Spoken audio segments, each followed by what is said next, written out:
Diputado Colinir, tiene la palabra. Gracias, presidente. Un saludo para todos.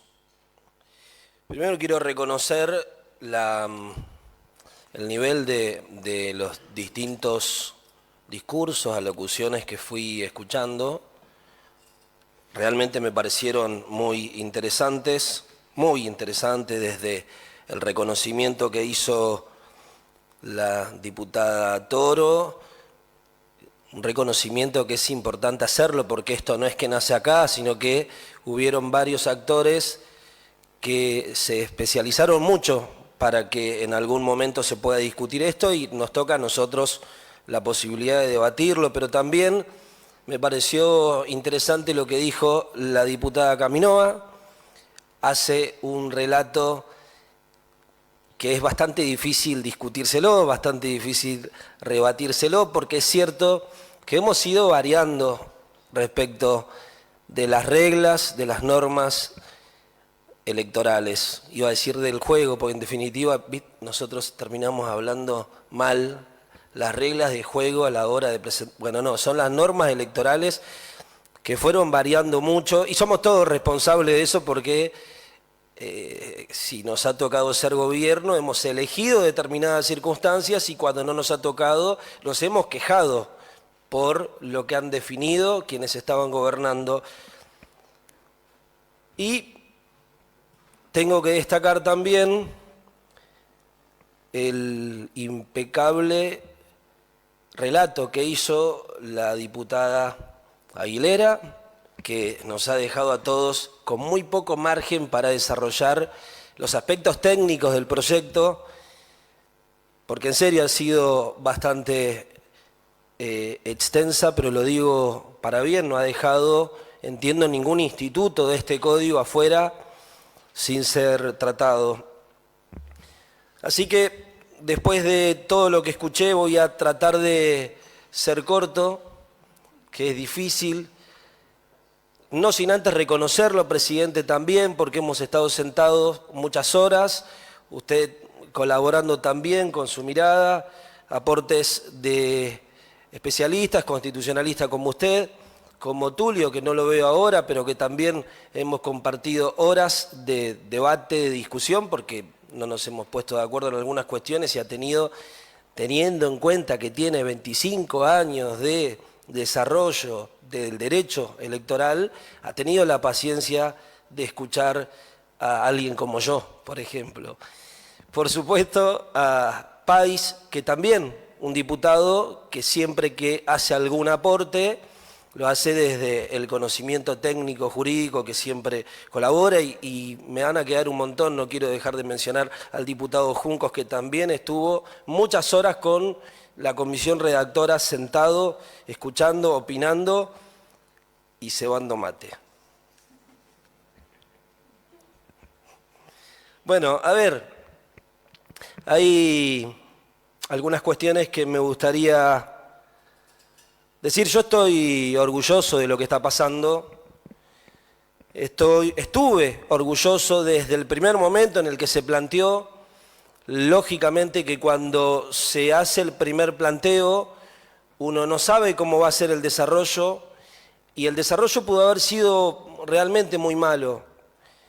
El desarrollo pudo haber sido contraproducente para los intereses, los objetivos, los deseos de quienes creíamos, porque además todos en el marco de las campañas electorales hablamos de que es necesario establecer reglas y normas claras, pero lo hacemos cuando estamos en campaña. Después, lo dije recién y me hago cargo de lo que digo, una vez que uno llega al gobierno, le queda más cómodo tributar al Código Electoral Nacional y algunas cuestiones que tienen algunos grises, ir resolviéndolo. Bueno, de ahora en adelante, porque tengo bastante confianza en que esto va a salir bien, hay letra, hay un código que lo terminaremos de pulir en el transcurso de esta sesión, porque para eso estamos sesionando, pero que tiene una particularidad, que no es la primera vez que esta legislatura, y yo quiero realzar a esta legislatura, pega un grito de provincialismo.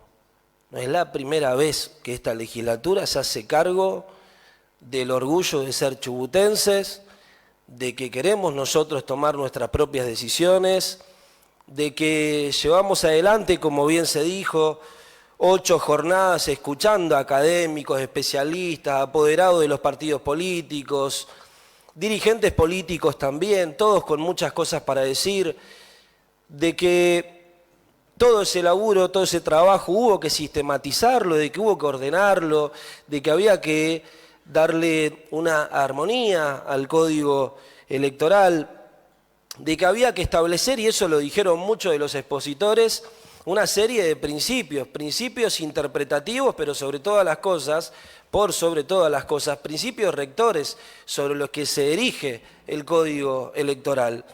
Y eso lo hicimos caso, porque no estaba establecido en el anteproyecto que se presentó, y voy a leer rápidamente los principios generales, porque no quiero dejar de decirlo, más allá de que hasta el diputado Holman lo leyó, pero me parece importante sobreabundar en esto. Eficacia, transparencia, equidad, autonomía, paridad de género y participación. Son los ejes rectores, ejes interpretativos sobre los que cualquiera que agarre este código va a tener que interpretarlo. Se va a tener que poner los anteojos o va a tener que atravesar el prisma de estos principios para poder darle una correcta interpretación. Y lo hicimos porque claramente queríamos que quede bien claro que esto no es un código para el gobierno.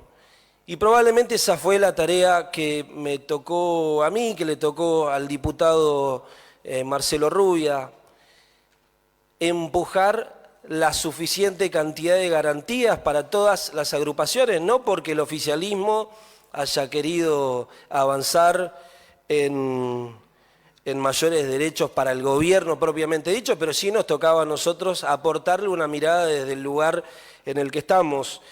Y recién, lo decía con claridad la diputada, así tomando un poco de todo porque realmente me parecieron muy interesantes, lo decía la diputada Williams, está claro que este no es el código que yo quiero tener. Porque seguramente hay 1, 2 o 3 artículos, y me han visto en la comisión redactora, que los discutí y mucho. Pero entendí, como también lo dijo la diputada, que habían algunas cuestiones que teníamos que ceder porque en rigor de verdad el 95% de cosas, de planteos que fui haciendo fueron tomados en cuenta y se han modificado cuestiones, diría, hasta estructurales. ¿Cuál era el objetivo que nos propusimos y sobre el que trabajamos en la comisión? Bueno, que no solamente esté legitimado el resultado electoral, nos parecía mucho más importante que esté legitimado el proceso electoral, que las distintas agrupaciones, los distintos frentes electorales, los distintos partidos políticos que se presentan, tengan la posibilidad de sentirse resguardados sus derechos. ¿Cómo hacíamos eso? Bueno, para mí lo más importante que tiene este código, a pesar de que lo más llamativo es el instrumento de votación, para mí lo más importante, y diría hasta lo innovador, es cómo determinamos el proceso de administración electoral, cómo determinamos el proceso de gobernanza electoral, qué definición tomamos respecto de la creación de la Secretaría Electoral Permanente. Eso es definitivamente lo más importante. Y avanzo un poquito más. La Secretaría Electoral Permanente formaba parte de la ley de Tribunal Electoral y fuimos nosotros los que solicitamos, los que pedimos que esa Secretaría Electoral Permanente, que va a ser direccionada, comandada, dirigida por un secretario o secretaria electoral permanente y va a tener muchas atribuciones, porque lo cierto es que va a organizar todo el proceso.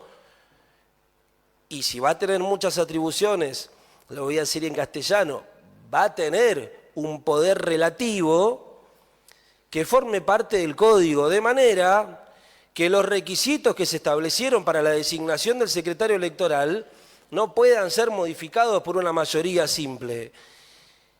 Y lo reconozco, quiero decirlo para reconocerlo también, porque lo cierto es que al gobierno le convenía que la Secretaría Electoral Permanente forme parte del tribunal, no al gobierno como ustedes, al oficialismo le convenía. Bueno, realmente escucharon el pedido, una cuasi, con respeto, exigencia, y fue incorporado en el código. Entonces ahora la Secretaría, cualquier modificación va a requerir de 2/3 para ser modificado como lo establece la Constitución provincial. Pero además, y como estaba hablando de garantías, quiero saludar a la diputada Chana Soldani, que se ha acercado, que ha llegado, y creo que merece un aplauso de todos.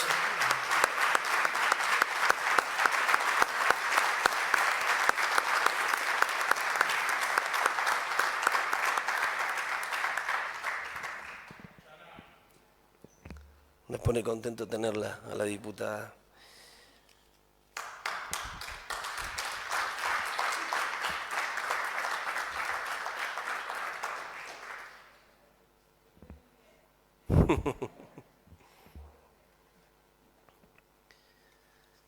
Como venía diciendo, dentro de lo que nosotros identificábamos y reconocíamos como garantías para todas las agrupaciones políticas,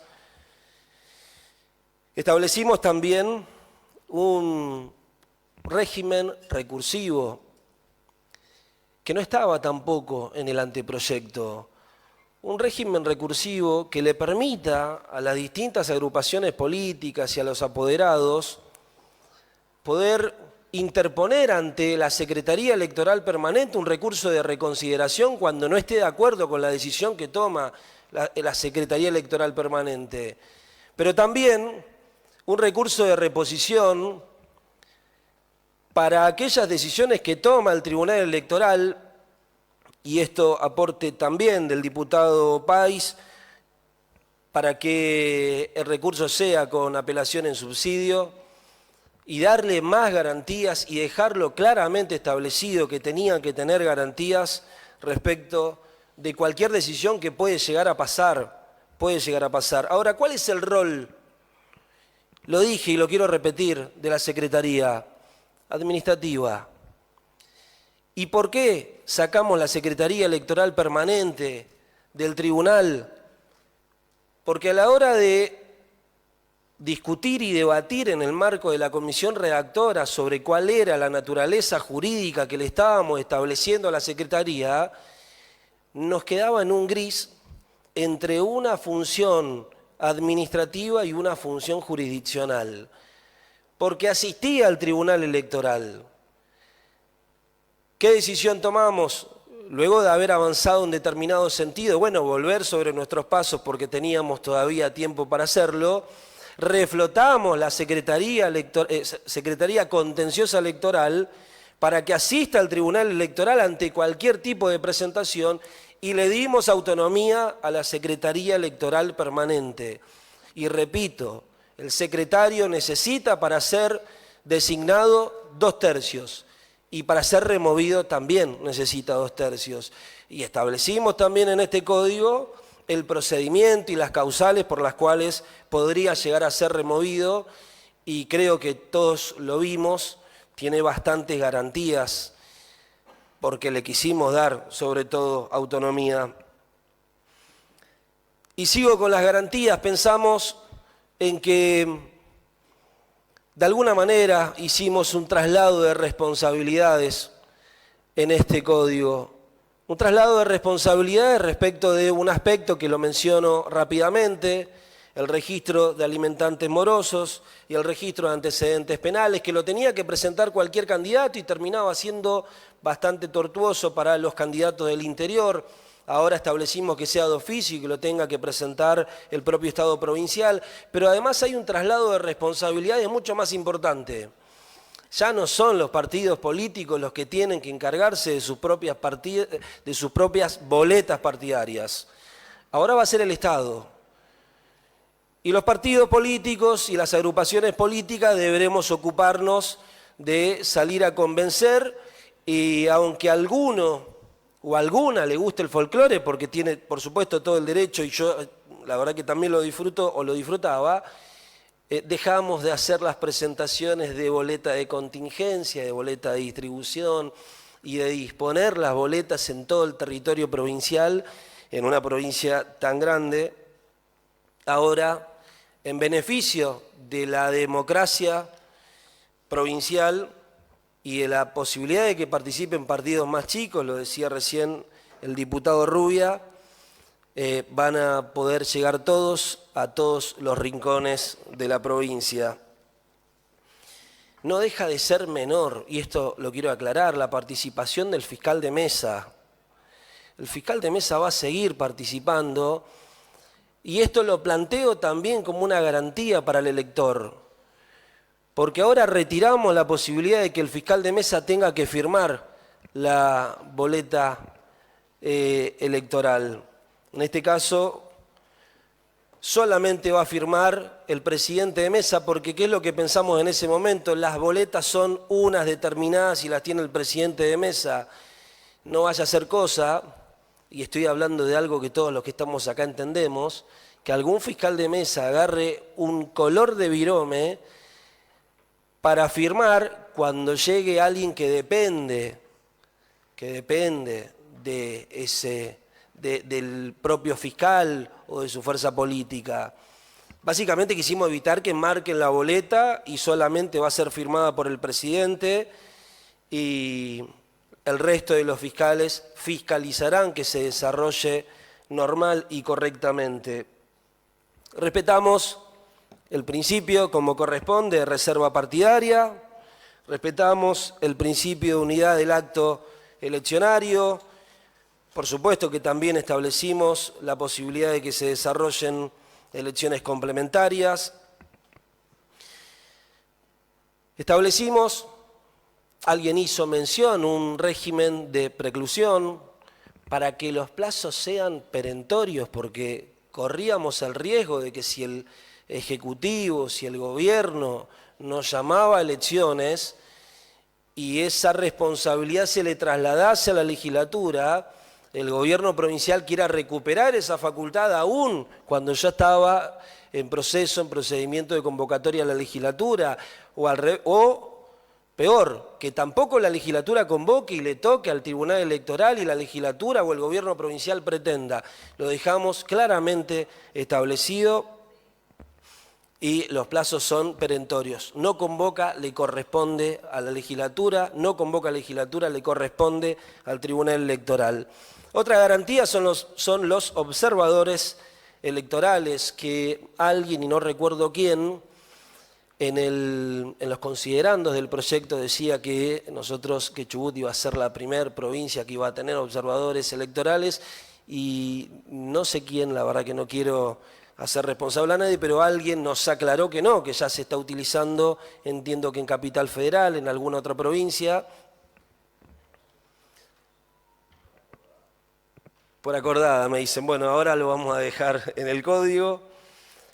Una garantía para todos, en definitiva, si contamos con observadores electorales, para todos, para todas las agrupaciones, inclusive para aquellas que ganen, tener la garantía de que observadores electorales den fe de que el proceso se llevó adelante conforme este código, conforme la normativa, conforme la Constitución provincial.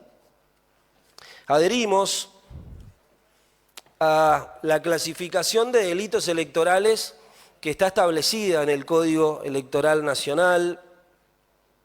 No quisimos ni generar ningún tipo de confusión. Viene trabajando todas las provincias respecto de los delitos electorales que ya están tipificados en el Código Electoral. Lo único que hicimos en este código fue hacer una adhesión. Y algo que quiero decirlo para que al menos se sepa qué es lo que pienso. Fue La Nación la nación, sea quien sea, la nación, la que se desprendió de las elecciones provinciales, de todas las elecciones provinciales. No es ni la provincia de Chubut ni ninguna otra provincia. En el proyecto que se trató, que se discutió y que ya es ley, Nación, el Congreso de la Nación, estableció que las elecciones nacionales con la boleta única papel no pueden adherirse a ninguna boleta única papel ni ningún otro sistema similar del resto de la provincia. No somos nosotros los que lo estamos haciendo, fue Nación. Por ende, si llegara a coincidir una elección nacional con una elección provincial, sí van a haber dos urnas, sí van a haber dos boletas, no por decisión de la provincia de Chubut, sino porque se ha votado así y la mayoría ha mandado.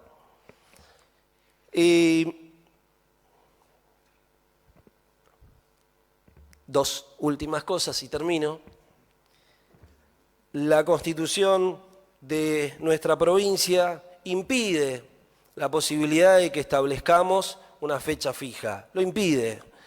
Artículo 256, inciso 4, es claro, las elecciones provinciales podrían ir simultáneamente con las nacionales. Eso significa que puede como no puede. Yo, y así como dije hace un rato que tenía algunas diferencias respecto a algunos artículos, propuse, y lo discutimos mucho en la comisión, lo discutimos mucho en la comisión redactora, un sistema de bandas. A mí me podría gustar más que sea estrecha la banda o no. Como sea, el resultado es este. Y la teoría de los actos propios me genera que así como nosotros, o nuestro gobierno, nuestro partido, nuestro frente electoral, ya no sé cómo, nuestro frente electoral con el que nos presentamos, establecimos que las elecciones sean en junio, y era bastante difícil proponer ahora que las elecciones tengan determinado margen o dos fechas, una con la simultánea y otra una semifija. Y lo último, que también lo entiendo como una garantía para todas las agrupaciones políticas, y con esto cierro, es la audiencia que se genera entre el secretario, secretaria electoral permanente y los apoderados de los partidos políticos para establecer cómo se va a desarrollar. Obviamente que no se pueden salir de lo que establece el código, pero sí van a participar del sorteo, sí tienen la posibilidad de reclamar, sí tienen la posibilidad de opinar, y esa audiencia, que va a ser una audiencia preliminar a el inicio del acto eleccionario, nos va a permitir a todos contar con un espacio, con un escenario, con un ámbito en el que podamos, los apoderados, por supuesto, quienes representan a los partidos, a las agrupaciones políticas, decir qué creen, qué piensan, si confían en que se respetaron las garantías en el marco del diseño de la boleta o no, si están convencidos o no están convencidos de que el sorteo fue transparente o no fue transparente, pero todo eso se va a realizar en un ámbito institucionalizado del que participan los apoderados. No voy a seguir hablando, hay mucho más para decir, está claro, solamente decirles que para mí esto es importante. Creo que pueden haber algunos errores que serán, lo dije, subsanados en el transcurso de esta sesión.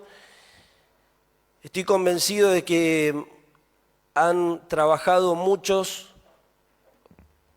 y muchas que no estamos sentados acá. Tengo a la vista algunos y atrás mío otros, y seguramente en las gradas está todo el resto. Realmente trabajaron mucho, nosotros casi acompañábamos y íbamos tomando decisiones como correspondía, pero esto es un beneficio para la provincia de Chubut, esta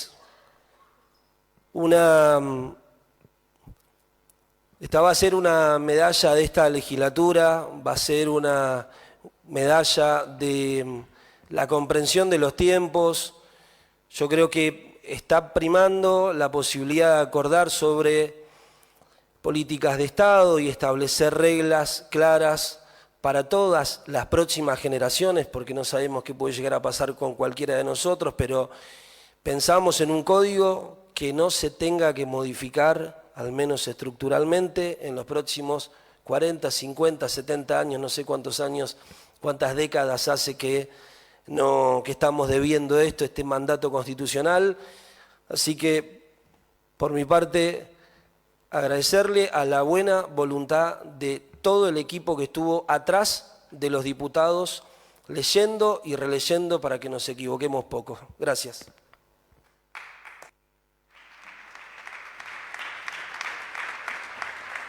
Muchas gracias, diputado.